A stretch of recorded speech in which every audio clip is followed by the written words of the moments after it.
ಮತ್ತೊಮ್ಮೆ ಸುಹಾಸಿನಿ ವಿಶೇಷ ನಾಜೂಕು ನಯನ ಕಾರ್ಯಕ್ರಮಕ್ಕೆ ಸ್ವಾಗತ. ಕಣ್ಣಿನ ಪೊರೆಯ ಬಗ್ಗೆ ನಾವು ಮಾತಾಡ್ತಾ ಇದ್ವಿ. ಈಗ ಹಾಸನದಿಂದ ಬಿಂದು ಕರೆ ಮಾಡಿದ್ದಾರೆ. ಬಿಂದು, ನಿಮ್ಮ ಪ್ರಶ್ನೆ ಏನು ಕೇಳಿ, ನಮ್ಮ ಜೊತೆ ಡಾಕ್ಟರ್ ಇದ್ದಾರೆ. ಹಲೋ, ನಮಸ್ತೆ ಮೇಡಮ್. ನಮಸ್ತೆ, ಹೇಳಿ. ಅದು ಮೇಡಮ್, ನಮ್ಮ ತಂದೆಗೆ ಕಣ್ಣಿನ ಪೊರೆ ಆಗಿದೆ, ಬಟ್ ಅವ್ರ ಶುಗರ್ ಇದೆ ಮೇಡಮ್. ಹಾಗಾಗಿ ಅವರು ಈಗ ಕನ್ನಡಕ ಯೂಸ್ ಮಾಡಿದ್ರೆ ಕಡಿಮೆ ಆಗುತ್ತಾ ಸ್ವಲ್ಪ ಪೊರೆ? ಇಲ್ಲ, ಕನ್ನಡಕ ಯೂಸ್ ಮಾಡಿದರೆ ಪೊರೆ ಏನು ಕಡಿಮೆ ಆಗಲ್ಲ. ಅದು ಶುಗರ್ ಇರೋರಿಗೆ ಆ್ಯಕ್ಚುಲಿ ನೋಡಿದರೆ ಇದು ಪೊರೆ ಇನ್ನೂ ಜಾಸ್ತಿನೇ ಬೇಗನೆ ಆಗ್ತಾ ಇರುತ್ತೆ. ಪೊರೆ ಆಪ್ರೇಷನ್ ಈಗ ಬಹಳ ಸಿಂಪಲ್. ಈಗ 10 ನಿಮಿಷ ಆಗುತ್ತೆ. ಮುಂಚೆ ಎಲ್ಲ ಆಪ್ರೇಷನ್ ಅಂದರೆ ಒಂದು ಅರ್ಧ ಗಂಟೆ ತೊಗೊತಾ ಇದ್ರು. ದೊಡ್ಡ ಇನ್ಸಿಷನ್ ಹಾಕಿ ಆ ಪೊರೆಯನ್ನು ಫುಲ್ಲು ತೆಗೆದು ಮತ್ತೆ ಲೆನ್ಸ್ ಹಾಕ್ತಿದ್ರು. ಈಗ ಪೊರೆ ಆಪ್ರೇಷನ್ ಸಿಂಪಲ್ ಆಗಿದೆ. ಚಿಕ್ಕ ದ್ವಾರ 2.2 ಮಿಲಿಮೀಟರ್ ದ್ವಾರದಿಂದ ಆ ಪೊರೆನೆಲ್ಲ ಕರಗಿಸಿ ಅದನ್ನು ತೆಗೆದು ಫೋಲ್ಡಬಲ್ ಲೆನ್ಸ್ ಅಂತ ಯೂಸ್ ಮಾಡ್ತೀವಿ. ಆ ಲೆನ್ಸ್ ಯೂಸ್ ಮಾಡಿದಾಗ ಈವನ್ ಇಂಜೆಕ್ಷನ್ನು ಸಹ ಕೊಡಲ್ಲ, ಬರೀ ಡ್ರಾಪ್ಸ್ ಹಾಕಿನೇ ಮಾಡ್ತೀವಿ. ಇದು ಏನು ಅಂದರೆ ಶುಗರ್ ಕಂಟ್ರೋಲ್ ಇರಬೇಕು, ಬ್ಲಡ್ ಶುಗರ್ ಕಂಟ್ರೋಲ್ ಇಟ್ಟು ಅಟ್ಲೀಸ್ಟ್ 200 ಕೆಳಗಿರಬೇಕು. ಆ ಥರ ಇದ್ದಾಗ ಪೊರೆ ಆಪ್ರೇಷನ್ ಮಾಡಿದರೆ ಅವ್ರಿಗೆ ಒಳ್ಳೆ ದೃಷ್ಟಿ ಕೊಡ್ಬೋದು. ಇನ್ನೊಂದು ಏನು ಹೇಳಬೇಕಂದ್ರೆ, ಈಗ ನೀವು ಹೇಳಿದಾಗೆ ಶುಗರ್ ಇದೆ ಅಂತ, ಈಗ ಬ್ಲಡ್ ಶುಗರ್ ಕಂಟ್ರೋಲ್ ಇಲ್ಲ ಅಂದರೆ ಅವ್ರಿಗೆ ಡಯಾಬಿಟಿಕ್ ರೆಟಿನೋಪತಿ ಬರುವಂಥ ಚಾನ್ಸಸ್ ಇರುತ್ತೆ. ಅದನ್ನು ನಾವು ಡ್ರಾಪ್ಸ್ ಹಾಕಿ ಹಿಂದೆ ನರನ ಚೆಕ್ ಮಾಡಬೇಕು. ಆ ನರ ಚೆಕ್ ಮಾಡಿ ಎಲ್ಲ ಚೆನ್ನಾಗಿದ್ದರೆ ಅವ್ರ ದೃಷ್ಟಿನೂ ಚೆನ್ನಾಗಿ ಬರುತ್ತೆ. ಅಕಸ್ಮಾತ್ ಏನಾದರೂ ಆ ಶುಗರಿಂದ ನರದ ಮೇಲೆ ಏನಾದರೂ ಪ್ರಭಾವ ಬಿದ್ದಿದ್ರೆ, ಆ ನರದಲ್ಲಿ ಏನಾದರೂ ವೀಕ್ನೆಸ್ ಇದ್ದರೆ ಆ ದೃಷ್ಟಿ ಅವ್ರಿಗೆ ಬರುವಂಥದ್ದು ಕಡಿಮೆ ಇರುತ್ತೆ. ಈಗ ನರನ ನಾವು ಟ್ರೀಟ್ಮೆಂಟ್ ಮಾಡಬೇಕಾದ್ರೂ, ಈಗ ಲೇಸರ್ ಅಥವಾ ಬೇರೆ ಇಂಜೆಕ್ಷನ್ ಕೊಡಬೇಕಾದ್ರೂ ನಮಗೆ ಸರಿ ಕಾಣಬೇಕು. ಈ ಪೊರೆ ಇದ್ದರೆ ನಮಗೂ ಸರಿ ಕಾಣಲ್ಲ, ಡಾಕ್ಟರ್ಸ್ಗೂ ಅವ್ರಿಗೂ ಏನೂ ಕಾಣಲ್ಲ, ನಮಗೂ ಕಾಣಲ್ಲ. ಸೊ ಪೊರೆ ಆಪ್ರೇಷನ್ ಮಾಡೋದು ಇಂಪಾರ್ಟೆಂಟ್. ಅರ್ಲಿ ಸ್ಟೇಜಲ್ಲಿ ಮಾಡೋದು, ಆಗಲೇ ಹೇಳಿದಾಗೆ ಕಾಂಪ್ಲಿಕೇಶನ್ ಭಾಳ ಕಡಿಮೆ ಆಗುತ್ತೆ. ಓಕೆ, ಈಗ ಚನ್ನರಾಯಪಟ್ಟಣದಿಂದ ಕಿಶನ್ ಕರೆ ಮಾಡಿದ್ದಾರೆ. ಕಿಶನ್, ನಿಮ್ಮ ಪ್ರಶ್ನೆ ಏನು ಕೇಳಿ.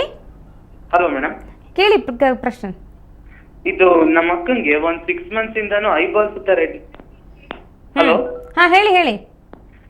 ನಮ್ಮ ಸಿಸ್ಟರ್ಗೆ 6 months ಇಂದಾನು ಐಬಾಲ್ ಸುತ್ತ ರೆಡ್ನೆಸ್ ಇದೆ. ಅದು ಡ್ರಾಪ್ಸ್ ಯೂಸ್ ಮಾಡಿದಾಗ ಮಾತ್ರ 1 ತಿಂಗಳು 1 month ಹೋದಂಗಿರುತ್ತೆ, ಮತ್ತೆ ಜಾಸ್ತಿ ಆಗುತ್ತೆ. ಅದು ಏನಕ್ಕೋಸ್ಕರ ಅಂತ ಕೇಳ್ಬೇಕಿತ್ತು. ಉರಿ ಏನಾದ್ರೂ ಇದೆಯಾ ಅವ್ರಿಗೆ? ಉರಿ ಏನ್ ಬರಲ್ಲ, ಒಟ್ನಲ್ಲಿ ರೆಡ್ನೆಸ್ ಆಗುತ್ತೆ. ರೆಡ್ನೆಸ್ ಆಗುತ್ತೆ. ಎಷ್ಟು ವಯಸ್ಸು ಅವ್ರಿಗೆ? 20 years. 20 years. ಯೂಶ್ವಲಿ ಇದು ಒಂದು ಅಲರ್ಜಿ ಇರ್ಬೋದು ಅಥವಾ ಡ್ರೈನೆಸ್ ಇಂದ ಬರ್ಬೋದು. ಈ ಅಲರ್ಜಿ ಇದ್ದರೆ ನಾವು ಆ್ಯಂಟಿಸ್ಟಮಿನ್ ಅಂತ ಹೇಳಿ ಅದನ್ನು ಯೂಸ್ ಮಾಡ್ತೀವಿ. ಅದು ಯೂಸ್ ಮಾಡಿದರೆ ಕಡಿಮೆ ಆಗುತ್ತೆ. ಇನ್ನೊಂದು ಡ್ರೈನೆಸ್ ಸಾಮಾನ್ಯವಾಗಿ ಈವನ್ ಚಿಕ್ಕ ವಯಸ್ಸಲ್ಲಿ 20 ವಯಸ್ಸಲ್ಲೂ ನಾವು ನೋಡಿದ್ದೀವಿ ಡ್ರೈನೆಸ್ ಇದೆ. ಅದು 2 ಥರ ಡ್ರೈನೆಸ್. ಒಂದು ಈ ಟಿಯರ್ ಸೆಕ್ರೀಷನ್ನೇ ಕಡಿಮೆ ಆಗುವಂಥದ್ದು, ಇನ್ನೊಂದು ಇದು ಇವಾಪರೇಷನ್ ಜಾಸ್ತಿ ಆಗೋದ್ರಿಂದ. ಇವ್ರಿಗೆ ಯಾವ ಥರ ತೊಂದರೆ ಅಂತ ನಾವು ನೋಡಿ ಸರಿಯಾದ ಟ್ರೀಟ್ಮೆಂಟ್ ಕೊಟ್ಟರೆ ಇದನ್ನು ನಾವು ಸರಿಪಡಿಸ್ಬೋದು.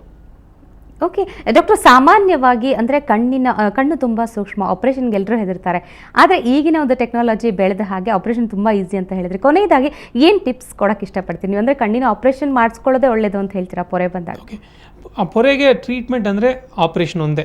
ಯಾವಾಗ ಮಾಡಿಸೋದು? ಅರ್ಲಿ ಸ್ಟೇಜಲ್ಲಿ ಮಾಡಿದರೆ ಸುಲಭ, ಆಮೇಲೆ ಕಾಣೋದು ಬೆಟರ್ ಆಗಿರುತ್ತೆ. ಯಾಕಂದ್ರೆ ನಾವೇನು ಗ್ಲಾಸ್ ಕೊಟ್ಟರು ಸಂಪೂರ್ಣವಾಗಿ ಕಾಣೋದಿಲ್ಲ.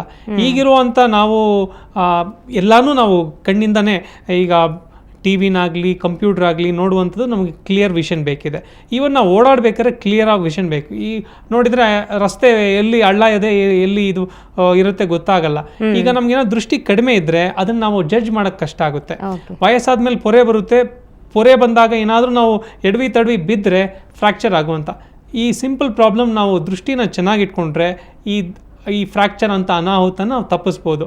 ಈವನ್ ಈಗ ಡ್ರೈವ್ ಮಾಡ್ತಿರ್ತೀವಿ, ಈ ಸುಮಾರು ಜನ ಡ್ರೈವ್ ಮಾಡ್ತಾರೆ. ಈಗ ನೈಟಲ್ಲಿ ಎಸ್ಪೆಷಲಿ ಪೊರೆ ಇದ್ದಾಗ ತುಂಬ ಗ್ಲೇರ್ ಇದ್ದರೆ ಅವ್ರಿಗೆ ಜಡ್ಜ್ ಮಾಡೋದು, ಈ ಡಿಸ್ಟೆನ್ಸ್ ಜಡ್ಜ್ ಮಾಡೋದು ಕಷ್ಟ ಆಗುತ್ತೆ. ಅದಕ್ಕೋಸ್ಕರ ಟ್ರೀಟ್ಮೆಂಟ್ ಮಾಡೋದು ಭಾಳ ಮುಖ್ಯ. ಓಕೆ ಡಾಕ್ಟರ್ ಆನಂದ್, ಇಷ್ಟೊತ್ತು ಕಾರ್ಯಕ್ರಮದಲ್ಲಿ ಪಾಲ್ಗೊಂಡು ಕಣ್ಣಿನ ಪೊರೆ ಬಗ್ಗೆ ಯಾವ ರೀತಿ ಚಿಕಿತ್ಸೆ ತೆಗೆದುಕೊಳ್ಬೇಕು ಸಾಕಷ್ಟು ಮಾಹಿತಿ ಕೊಟ್ಟಿದ್ದೀರಿ. ತಮಗೆ ಧನ್ಯವಾದ. ನೋಡಿದ್ರಲ್ಲ ವೀಕ್ಷಕರೇ, ಸುಂದರವಾದ ಪ್ರಕೃತಿಯ ವಿಸ್ಮಯವನ್ನ ನೋಡೋದಕ್ಕೆ, ಒಬ್ರನ್ನೊಬ್ರು ನೋಡಿ ಮಾತಾಡಿಸೋದಕ್ಕೆ, ನಮ್ಮ ಭಾಷೆ ಭಾವನೆಯನ್ನ ವ್ಯಕ್ತಪಡಿಸೋದಕ್ಕೆ ಎಲ್ಲದಕ್ಕೂ ಕೂಡ ದೃಷ್ಟಿ ಬೇಕೇ ಬೇಕು. ಹೀಗಾಗಿ ಕಣ್ಣಿನ ಬಗ್ಗೆ ಕಾಳಜಿ ಇರಲಿ ಅಂತ ಹೇಳ್ತಾ ಇವತ್ತಿನ ಸುಹಾಸಿನಿ ಕಾರ್ಯಕ್ರಮ ಮುಗಿಸ್ತಾ ಇದ್ದೀವಿ. ನಮಸ್ಕಾರ.